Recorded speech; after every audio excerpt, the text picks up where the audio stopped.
I wrote a book on gun control called Control a few years ago, and in it is the section, the United States has the highest gun murder rate in the developed world.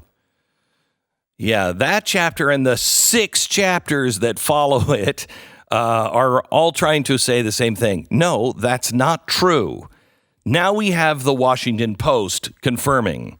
Listen to this, quoting the Washington Post.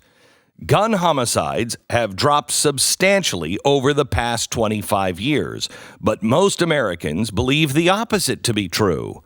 Why?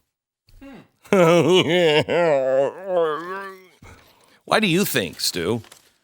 Wow. I just can't think of any reasons. I know. The media is asking, why do people believe the opposite? I don't know.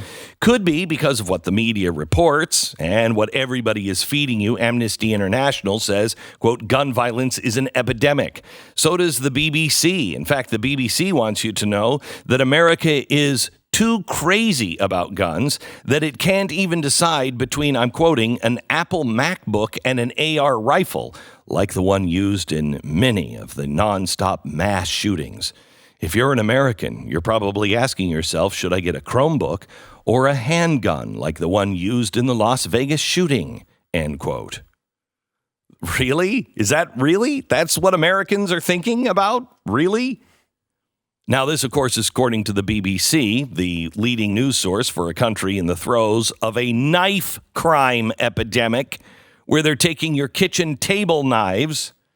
But I'm glad that the British are on our gun control problem and how it's out of control, even though they are also arresting for such crimes as, quote, being a comedian named Count Dankula.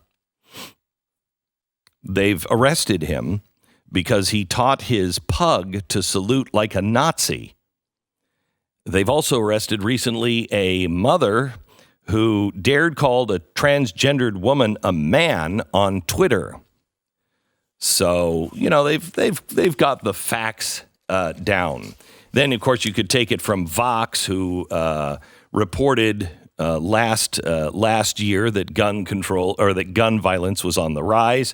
You can take it from the New York Times that reported in last December that nearly 40,000 people died from guns in the U.S. last year, the highest in 50 years.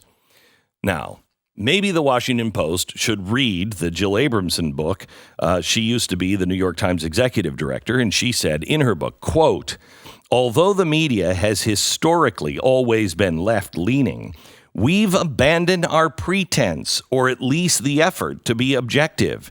Today, we become political activists, and some could argue propagandists, and there's some merit to that, end quote.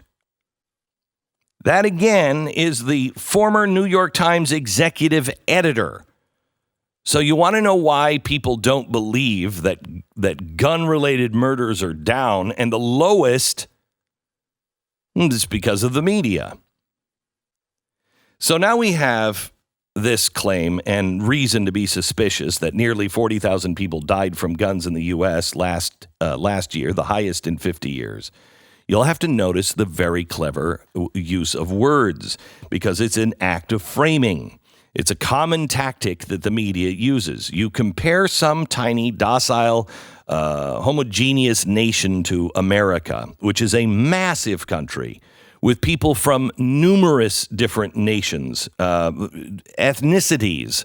There's no country like the United States of America, and a country that gained its independence mainly through the use of a gun, and it is enshrined as a right. No other country has this as a right.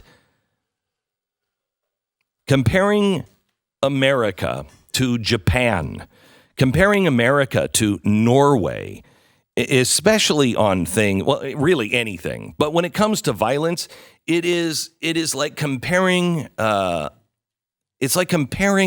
lettuce to a wolf. And they'll say, "Oh my gosh, wolves are just tearing people apart. See wolves?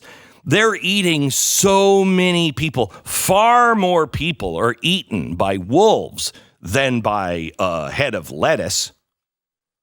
Well, yeah, of course, because it's a head of lettuce.